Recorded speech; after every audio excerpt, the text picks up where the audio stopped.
അടുത്തത് പ്രധാനപ്പെട്ട ഒരു ഡെറിവേഷനാണ് potential due to an electric dipole. സാധാരണ 4 മാർക്കിന് 5 മാർക്കിനൊക്കെ വരുന്ന ഒരു ക്വസ്റ്റ്യൻ ആണിത്. അപ്പൊ ഈ ക്വസ്റ്റ്യൻ വന്നു കഴിഞ്ഞാൽ ആദ്യമേ ഇതുപോലൊരു പടം വരയ്ക്കണം. അതായത് ഒരു ഡൈപോൾ. ഇപ്പൊ ഡൈപോളൊക്കെ നമ്മൾ ഫസ്റ്റ് ചാപ്റ്ററിലൊക്കെ ഇഷ്ടംപോലെ വരച്ചിട്ടുള്ളതാണ്. പ്ലസ് ക്യൂ ചാർജും മൈനസ് ക്യൂ ചാർജ് വരും. അതിന്റെ സെന്റർ O മാർക്ക് ചെയ്യണം. ടോട്ടൽ ലെങ്ത് എന്ന് പറയുന്നത് 2a ആണ്. അപ്പോൾ ഓയിൽ നിന്ന് ഒരു ചാർജിലേക്കുള്ള ദൂരം a, അതുപോലെ ഇപ്പുറത്തെ ചാർജിലേക്കുള്ള ദൂരം a ആണ്. ഇനി സെന്ററിൽ നിന്ന് r അകലത്തുള്ള ഒരു പോയിന്റ് ആണ് P. അപ്പൊ നമ്മുടെ ക്വസ്റ്റ്യൻ ഇതാണ്, we have to find the potential at P. Pയിലെ പൊട്ടൻഷ്യൽ കാണണം. അപ്പൊ നമുക്ക് പൊട്ടൻഷ്യൽ കാണാൻ ഇവിടെ 2 ചാർജസ് ഉണ്ട്.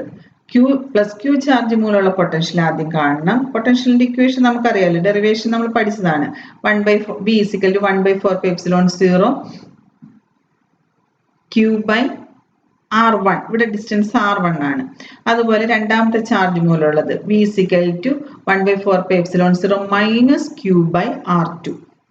അപ്പൊ ഇവിടെ നമുക്ക് പക്ഷെ R1 R2 വെച്ചിട്ട് ഇക്വേഷൻ പറ്റത്തില്ല. നമ്മുടെ ഇക്വേഷനിൽ R ഒറിജിനിൽ നിന്നുള്ള ദൂരം തന്നിട്ട് അതിനനുസരിച്ചുള്ള ഒരു ഫൈനൽ ഇക്വേഷൻ ആണ് വേണ്ടത്. അപ്പൊ നമ്മൾ എന്ത് ചെയ്യണം, ഇവിടെ R1 R2 മാറ്റണം. അപ്പൊ അതിന് വേണ്ടിയിട്ട് R1ൽ നിന്ന് നേരെ Qവിൽ നിന്ന് നമ്മൾ ഒരു പെർപെൻഡിക്കുലർ ഈ OP എന്ന് പറയുന്ന ലൈനിലേക്ക് വരയ്ക്കണം. അപ്പൊ നമുക്ക് ഇവിടെ പൊട്ടൻഷ്യൽ കാണണം. പൊട്ടൻഷ്യൽ കാണാനായിട്ട് നമുക്ക് ആറിന്റെ ടേമിൽ വേണം ഫൈനൽ ഇക്വേഷൻ വേണ്ടുന്നത്. അതുകൊണ്ട് നമ്മൾ എന്ത് ചെയ്യണം, R1 R2 ആറിന്റെ ടേമിലേക്ക് മാറ്റണം. അപ്പൊ Q എന്ന് പറയുന്ന ചാർജ് Pയിൽ നിന്ന് എത്ര അകലത്തിലാണെന്ന് കാണാൻ, അല്ലെങ്കിൽ അതിന് ഈക്വൽ ആയിട്ടുള്ള ഡിസ്റ്റൻസ് ഇപ്പുറത്തെ ലൈനിൽ കണ്ടുപിടിക്കാനായിട്ട് നമ്മളൊരു പെർപെൻഡിക്കുലർ വരയ്ക്കുകയാണ്. അപ്പൊ അതാണ്ട് ഇവിടെ Qവിൽ നിന്ന് ഒരു പെർപെൻഡിക്കുലർ വരച്ചു. പെർപെൻഡിക്കുലർ വരച്ചപ്പോൾ ഇവിടെ നേരത്തെ തന്നെ ഓൾറെഡി മാർക്ക് ചെയ്തിട്ടുണ്ട്. തീറ്റ ആംഗിൾ മേക്ക് ചെയ്യുന്ന രീതിയിലാണ്. OP ആക്സസുമായിട്ട് തീറ്റ ആംഗിൾ മേക്ക് ചെയ്യുന്നുണ്ട്. അപ്പൊ ഇപ്പം നമ്മൾ വരച്ച ഇവിടെ ഞാനത് M എന്നങ്ങ് മാർക്ക് ചെയ്യുന്നു. അപ്പൊ OM എന്ന് പറയുന്നത് A cos θ ആണ്. അപ്പൊ R1 എന്ന് പറയുന്ന ആറിന്റെ ടേമിലേക്ക് എഴുതുമ്പോൾ എങ്ങനെ എഴുതാം, R1 =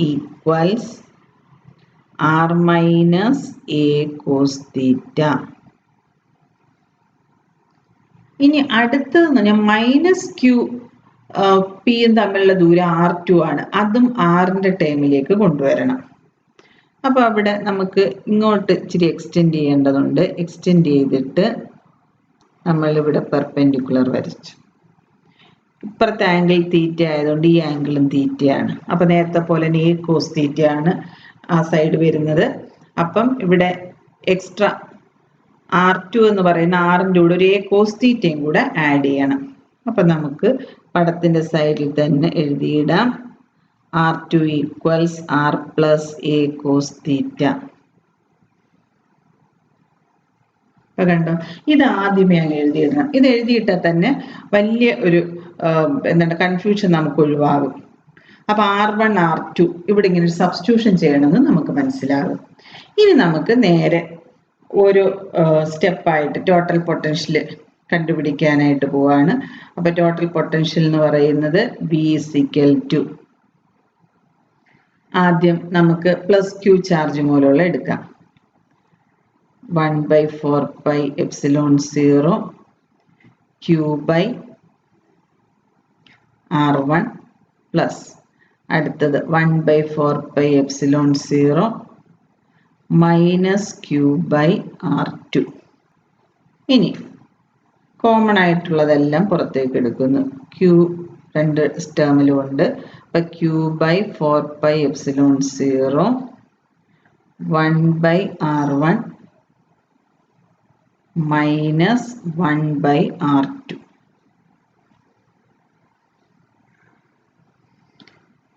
ഇവിടെ 1/R1 - 1/R2 എന്ന് പറയുന്നത് 1/R1 - 1/R2 എന്ന് പറയുന്നത് നമ്മൾ R1 R2 എഴുതിയിട്ടിട്ടുണ്ട്. 1/R2 എന്ന് പറയുന്നത് 1/R - a cos theta minus 1 by r plus a cos theta. ഇത് ക്രോസ് മൾട്ടിപ്ലൈ ആണ്. ക്രോസ് മൾട്ടിപ്ലൈ ചെയ്യുമ്പോൾ R plus A cos theta minus of R minus A cos theta, ആറും ആറും ക്യാൻസൽ ചെയ്യും. അപ്പം ന്യൂമറേറ്ററിൽ 2a കോസ് തീറ്റ വരും. താഴെ R square minus A square cos square theta. അപ്പോൾ ഇത് ഇത്രയെന്ന് വെച്ചാൽ നമുക്ക് നേരത്തെ കാര്യം അറിയാമെങ്കിൽ ഇപ്പുറത്തോട്ട് ഇതങ്ങ് സബ്സ്റ്റിറ്റ്യൂട്ട് ചെയ്യാം. ഇത് ഇത്രയും സ്റ്റെപ്പ് ഇവിടെ എഴുതി സമയം കളയണം എന്നൊന്നുമില്ല. ഇതറിയാമെങ്കിൽ നമുക്ക് നേരെ അങ്ങ് സബ്സ്റ്റിറ്റ്യൂട്ട് ചെയ്യാം. Q by 4πε0 into 2a cos theta divided by R square minus A square cos square theta. A എന്ന് പറയുന്നത് ആറുമായിട്ട് നോക്കുമ്പോൾ വളരെ ചെറുതാണ്. അപ്പോൾ എ സ്ക്വയർ അതിനേക്കാൾ ചെറുതാണ്. അപ്പോൾ so A square can be neglected. അപ്പോൾ ഇവിടെ ആർ സ്ക്വയർ എന്ന് മാത്രമേ ഇടുന്നുള്ളൂ.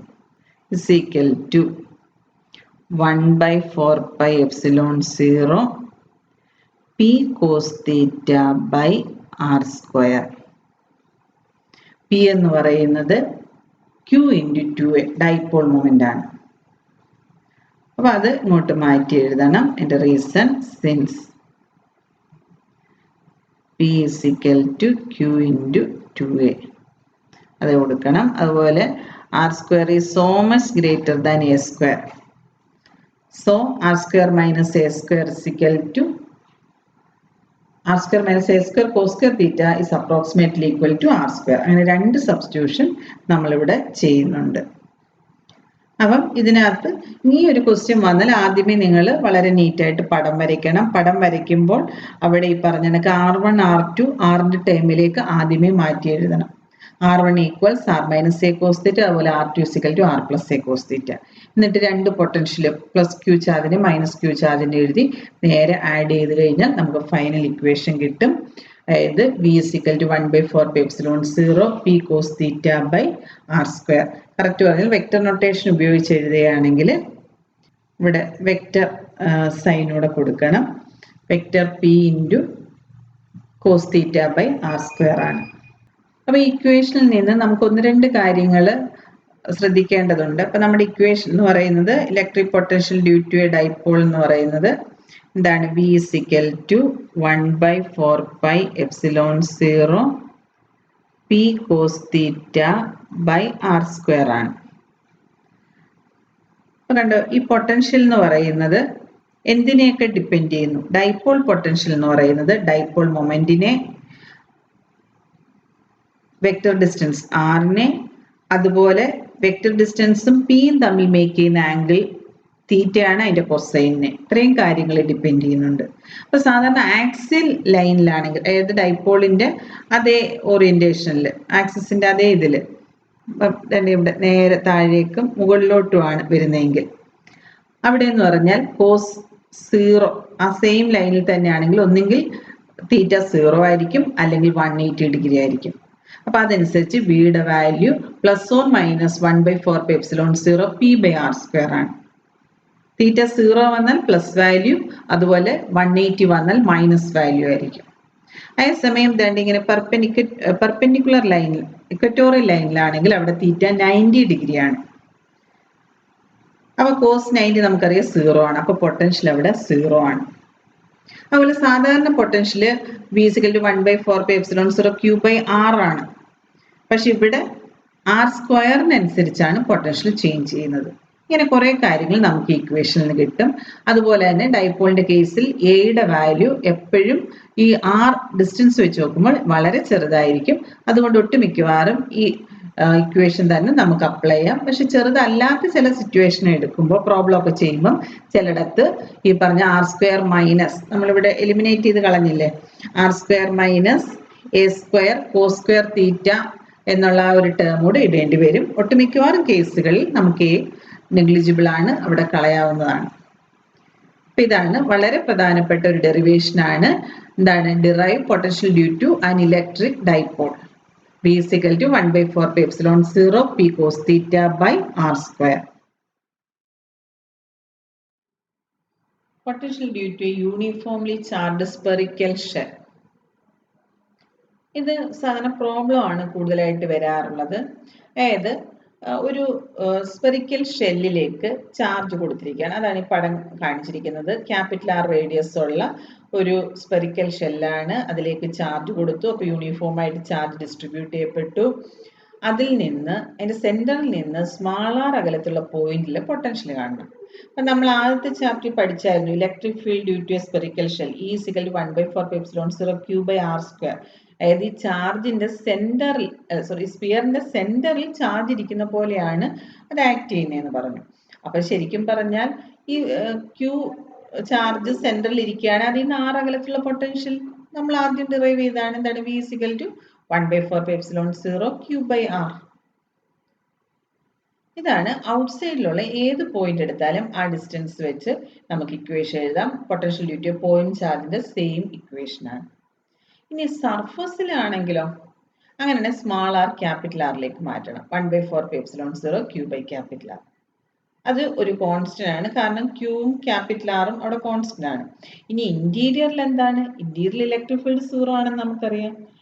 ഇലക്ട്രിക് ഫീൽഡ് എന്ന് വെച്ചാൽ -dV/dr ആണ്. ഒരു ക്വാണ്ടിറ്റിയെ ഡിഫറൻഷിയേറ്റ് ചെയ്യുമ്പോൾ നമുക്ക് കിട്ടുന്ന വാല്യൂ 0 ആണെങ്കിൽ ആ ക്വാണ്ടിറ്റി എന്ന് പറയുന്നത് കോൺസ്റ്റന്റ് ആയിരിക്കും. ഇപ്പൊ ഇവിടെ electric field -dV/dr. Electric field 0 ആണ് ഇൻസൈഡ്. പൊട്ടൻഷ്യലിനെ ഡിഫറൻഷിയേറ്റ് ചെയ്താൽ ഇലക്ട്രിക് ഫീൽഡ് കിട്ടും. അപ്പൊ അത് 0 കിട്ടണമെങ്കിൽ പൊട്ടൻഷ്യൽ എന്തായിരിക്കും? കോൺസ്റ്റന്റ് ആയിരിക്കും. So V = 1/4πε0 Q/R. അപ്പൊ സർഫസിലുള്ള അതേ പൊട്ടൻഷ്യൽ തന്നെയാണ് ഇൻസൈഡിലും. അപ്പോൾ ഇത് രണ്ട് വലിയ ഡെറിവേഷൻ ഭാഗം ഒന്നുമില്ല. നമ്മൾ പോയിന്റ് ചാർജിന്റെ സെയിം എടുത്തിട്ടാണ് നമ്മളിത് ചെയ്യേണ്ടത്. അപ്പൊ പ്രോബ്ലം ആണ് ഈ ഭാഗത്ത് നിന്ന് കൂടുതലായിട്ട് വരിക. Equipotential surface. ഇതൊരു ഷോർട്ട് ആൻസർ ക്വസ്റ്റ്യൻ ആയിട്ട് വരുന്ന ഒരു ടോപ്പിക് ആണ്. What is an equipotential surface? Give any example. ഇങ്ങനെയൊക്കെയാണ് സാധാരണ വരുന്നത്.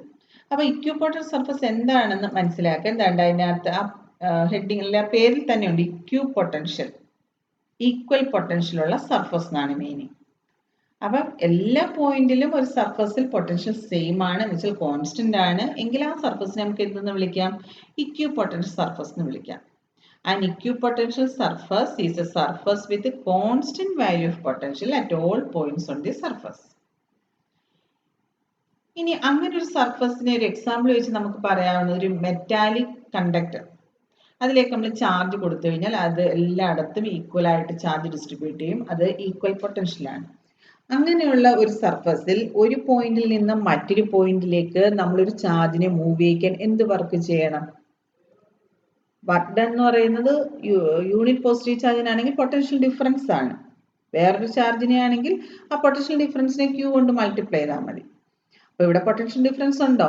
ഇല്ലല്ലോ. പോയിന്റുകൾക്കെല്ലാം ഒരേ പൊട്ടൻഷ്യലാണ്, അതുകൊണ്ട് പൊട്ടൻഷ്യൽ ഡിഫറൻസ് ഇല്ല. അതുകൊണ്ട് തന്നെ വർക്ക് ഒന്നും അവിടെ ചെയ്യേണ്ടതില്ല. അപ്പൊ ഇക്വിപൊട്ടൻഷ്യൽ സർഫസിന്റെ പ്രോപ്പർട്ടി ആണ് there is no potential difference between 2 points, so no work is required to move a test charge from one point to another. അതുപോലെ തന്നെ അവിടെ ഇലക്ട്രിക് ഫീൽഡിന് ഒരു പ്രത്യേകത ഉണ്ട്. എപ്പോഴും ഇക്വിപൊട്ടൻഷ്യൽ സർഫസിന് നോർമൽ ആയിരിക്കും ഇലക്ട്രിക് ഫീൽഡ്. ഏത് charge for any charge configuration equipotential surface through a point is normal to the electric field at that point. Equipotential surface, electric field ഇത് രണ്ടും നോർമൽ ആയിരിക്കും. അപ്പൊ എന്താണ് ഇക്വിപൊട്ടൻഷ്യൽ സർഫസ് എന്ന് മനസ്സിലായല്ലോ. ഒരു സർഫസിലെ എല്ലാ പോയിന്റിലും പൊട്ടൻഷ്യൽ ഈക്വൽ ആവുകയോ അല്ലെങ്കിൽ പൊട്ടൻഷ്യൽ കോൺസ്റ്റന്റ് ആവുകയാണെങ്കിൽ അങ്ങനെയുള്ള സർഫസുകളെയാണ് ഇക്വിപൊട്ടൻഷ്യൽ സർഫസുകൾ എന്ന് വിളിക്കുന്നത്. അതിന് രണ്ട് പ്രോപ്പർട്ടീസ് ഉണ്ട്. ഒന്ന്, ഒരു പോയിന്റിൽ ആ സർഫസിൽ ഏത് പോയിന്റിൽ നിന്ന് ഏത് പോയിന്റിലേക്കും ചാർജിന് മൂവ് ചെയ്യിക്കാൻ നമ്മൾ ഒരു വർക്കും ചെയ്യേണ്ടതില്ല. രണ്ടാമത്, ഇക്വിപൊട്ടൻഷ്യൽ സർഫസിന് നോർമൽ ആയിട്ടാണ് ഇലക്ട്രിക് ഫീൽഡ് കാണുന്നത്. ഇനി ഇക്വിപൊട്ടൻഷ്യൽ സർഫസ് സാധാരണ പടം വരയ്ക്കാനൊക്കെ ചോദിക്കും. ഒരു എക്സാമ്പിൾ ആണ്, ഒരു പോയിന്റ് ചാർജിന് ചുറ്റും, പോയിന്റ് ചാർജിൽ നിന്ന് r ഡിസ്റ്റൻസ് അകലെയുള്ള പൊട്ടൻഷ്യൽ ഇക്വേഷൻ നമുക്കറിയാം. V = 1/4πε0 Q/R. ഇവിടെ V എന്ന് പറയുന്നത് കോൺസ്റ്റന്റ് ആണ്. ആർ കോൺസ്റ്റന്റ് ആണെങ്കിൽ, അപ്പോൾ ഒരു സ്ഫിയർ, ഒരു ക്യൂ ചാർജിന് ചുറ്റുമുള്ള ആർ റേഡിയസ് ഉള്ള സ്ഫിയർ എടുത്താൽ ആ സ്ഫിയറിന്റെ സർഫസ് ഒരു ഇക്വിപൊട്ടൻഷ്യൽ സർഫസ് ആണ്. ഇനി വേറൊരു റേഡിയസ് ഉള്ള വേറൊരു സർഫസ് എടുക്കുന്നു, അത് ഇക്വിപൊട്ടൻഷ്യൽ സർഫസ് ആണ്. അപ്പോൾ ഒരു സിംഗിൾ ചാർജിന് ചുറ്റുമുള്ള കോൺസെൻട്രിക് സ്പെറിക്കൽ സർഫസുകളെല്ലാം എന്തായിരിക്കും? ഇക്വിപൊട്ടൻഷ്യൽ സർഫസുകളാണ്. വേണ്ട, അതാണ് പടം. ഇക്വിപൊട്ടൻഷ്യൽ സർഫസിന്റെ പടം വരയ്ക്കാൻ പറഞ്ഞാൽ വേണ്ട, ഈ ചാർജിന് ചുറ്റുമുള്ള ഓരോ സ്ഫിയറുകളും ഓരോ ഇക്വിപൊട്ടൻഷ്യൽ സർഫസുകളാണ്. ഇനി ഒരു യൂണിഫോം ഇലക്ട്രിക് ഫീൽഡിൽ വേണ്ട, uniform electric field equipotential surface വരയ്ക്കാൻ പറഞ്ഞാൽ നോർമൽ ആയിട്ട് വേണം വരയ്ക്കാൻ. ഇതൊരു ഇക്വിപൊട്ടൻഷ്യൽ സർഫസ് ആണ്, ഇലക്ട്രിക് ഫീൽഡ് നോർമൽ ആണ്. ദാണ്ട് ഇത് വേറൊരെണ്ണം, അടുത്തൊരെണ്ണം. അതാണ് ഇലക്ട്രിക് ഫീൽഡും ഇക്വിപൊട്ടൻഷ്യൽ സർഫസും നോർമൽ ആയിരിക്കും. ഇനി രണ്ട് പോസിറ്റീവ് ചാർജ് ഇരിക്കുകയാണെങ്കിൽ ആ പോസിറ്റീവ് ചാർജിനിടയ്ക്കുള്ള ഫീൽഡ് ലൈൻസ് വരയ്ക്കുന്ന കാര്യം ഇവിടെ ഓർമ്മ വേണം. അത് വെച്ചിട്ടാണ് ഫീൽഡ് ലൈൻസ് എന്ന് പറഞ്ഞാൽ ഇലക്ട്രിക് ഫീൽഡ് ഡയറക്ഷനെ കാണിക്കും. അപ്പൊ അതിന് നോർമലായിട്ട് വരച്ചിരിക്കുന്നതാണ് കാണിച്ചിരിക്കുന്നത്. അങ്ങനെയാണ് ഇക്വിപൊട്ടൻഷ്യൽ സർഫസ് ഇങ്ങനെ വരുന്നത്. അതേസമയം പോസിറ്റീവും നെഗറ്റീവും ആണെങ്കിൽ അവിടെ അട്രാക്ഷൻ ആണ്. ഇവിടെ നിന്ന് നേരെ പോസിറ്റീവിൽ നിന്ന് നെഗറ്റീവിലേക്ക് നേരെ സ്ട്രെയിറ്റ് ലൈൻ വരുന്നത്. അപ്പൊ അതിന് നോർമലായിട്ട് വരുന്നതാണെങ്കിൽ നമുക്ക് റിങ്സ് വരയ്ക്കാം. അപ്പൊ ഇതൊക്കെ എക്സാമിന് ചിലപ്പോൾ വരയ്ക്കാൻ ചോദിക്കും. രണ്ട് പോസിറ്റീവ് ചാർജിന് ചുറ്റുമുള്ള ഇക്വിപൊട്ടൻഷ്യൽ സർഫസ് വരയ്ക്കുക, അല്ലെങ്കിൽ ഒരു പോസിറ്റീവ് ഒരു നെഗറ്റീവ് ചാർജ് വെച്ചിരിക്കുന്നു, അതിന് ചുറ്റുമുള്ള ഇക്വിപൊട്ടൻഷ്യൽ സർഫസ് വരയ്ക്കുക എന്നൊക്കെയുള്ള ക്വസ്റ്റ്യനുകൾ വരാം. അപ്പൊ അങ്ങനെ പടം വരയ്ക്കാനായിട്ട് അറിഞ്ഞു വെച്ചിരിക്കണം. Relation between electric field and potential. ഇവിടെ നമുക്ക് ഫിഗർ തന്നിരിക്കുന്നത് രണ്ട് സർഫസുകളാണ്. താഴെ കാണിച്ചിരിക്കുന്ന പ്ലേറ്റ് എ, മുകളിലത്തത് ബി. ഇത് രണ്ട് ഇക്യു പൊട്ടൻഷ്യൽ സർഫസ് ആണ്. അതായത് എ എന്ന് പറയുന്ന പ്ലേറ്റിലെ പൊട്ടൻഷ്യൽ ബിയും ബി എന്ന് പറയുന്ന പ്ലേറ്റിലെ potential B plus delta V ആണ്. ഇത് തമ്മിൽ ഒരല്പം ഡിസ്റ്റൻസിൽ വെച്ചിരിക്കുകയാണ്. ഇപ്പൊ ഡി എൽ ആണ് ഇവർക്കിടയിലുള്ള ഡിസ്റ്റൻസ് എന്ന് കരുതുക. അങ്ങനെയാണെങ്കിൽ യൂണിറ്റ് പോസിറ്റീവ് ചാർജിനെ എയിൽ നിന്ന് ബിയിലേക്ക് കൊണ്ടുപോകാൻ നമ്മൾ ചെയ്യുന്ന വർക്ക് യൂണിറ്റ് പോസിറ്റീവ് ചാർജ് ആണ്. അപ്പൊ ഇ ഇൻറ്റു ഡെൽറ്റ എൽ, അവിടെ ഫോഴ്സ് ഇലക്ട്രിക് ഫീൽഡ് ഇ ആണ്, E into delta L and distance is equal to, അത് തന്നെയാണല്ലോ ഇവർക്കിടയിലുള്ള പൊട്ടൻഷ്യൽ ഡിഫറൻസ്, നമ്മൾ പഠിച്ചതാണ്. പൊട്ടൻഷ്യൽ ഡിഫറൻസ് എന്ന് പറയുന്നത് രണ്ട് പോയിന്റിനിടയിലുള്ള പൊട്ടൻഷ്യൽ ഡിഫറൻസ് എന്ന് പറഞ്ഞാൽ യൂണിറ്റ് പോസിറ്റീവ് ചാർജിനെ ഒരു പോയിന്റിൽ നിന്ന് മറ്റൊരു പോയിന്റിലേക്ക് മൂവ് ചെയ്യിക്കുമ്പോൾ നമ്മൾ ചെയ്യുന്ന വർക്കാണ്.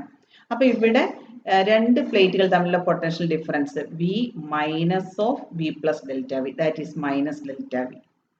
വർക്ക് എന്ന് പറയുന്നത് force into displacement E into delta L. So electric field E is equal to minus delta V by delta L. അപ്പൊ ഇലക്ട്രിക് ഫീൽഡ് നമുക്ക് കിട്ടി minus delta V by delta L. അപ്പൊ ഇതിനകത്ത് നിന്ന് നമുക്ക് ഒന്ന് രണ്ട് കൺക്ലൂഷൻ എത്താം. ഇവിടെ ഇലക്ട്രിക് ഫീൽഡ് എന്ന് പറയുന്നത് പൊട്ടൻഷ്യൽ ഡിക്രീസ് ചെയ്യുന്ന ഡയറക്ഷനിലാണ്. അതുപോലെ ഇതിന്റെ ഇറ്റ്സ് മാഗ്നിറ്റ്യൂഡ് എന്ന് പറയുന്നത് change in potential per unit displacement ആണ്, normal to equipotential surface at that point. മറ്റൊരു രീതിയിൽ നമുക്കിത് വേണമെങ്കിൽ എഴുതാം. ഏത് electric field is equal to negative differential of potential. അതായത് ഇലക്ട്രിക് ഫീൽഡ് എന്ന് പറയുന്നത് നമുക്ക് പൊട്ടൻഷ്യലിനെ ഡിഫറൻഷിയേറ്റ് ചെയ്ത് കഴിഞ്ഞാൽ നമുക്ക് കിട്ടും. അപ്പൊ നമുക്ക് ഇങ്ങനെ എഴുതാം, electric field is equal to minus D V by D R. Electric field is negative differential of potential. അല്ലെങ്കിൽ തിരിച്ച് വി ആണ് ചോദിക്കുന്നതെങ്കിൽ negative integral of electric field. ഇത് രണ്ട് രീതിയിൽ നമുക്ക് എഴുതാം. അപ്പോൾ പൊട്ടൻഷ്യൽ എന്ന് പറയുന്നത് ഇലക്ട്രിക് ഫീൽഡിനെ ഇന്റഗ്രേറ്റ് ചെയ്താൽ നമുക്ക് കിട്ടും. അതുപോലെ തന്നെ ഇലക്ട്രിക് ഫീൽഡ് എന്ന് പറയുന്നത് പൊട്ടൻഷ്യലിനെ ഡിഫറൻഷിയേറ്റ് ചെയ്താൽ കിട്ടും. അപ്പം ഇതിൽ ഏതെങ്കിലും ഒരു ഇക്വേഷൻ നമ്മൾ പഠിച്ചു വെച്ചിരിക്കണം. ഇതാണ് റിലേഷൻ.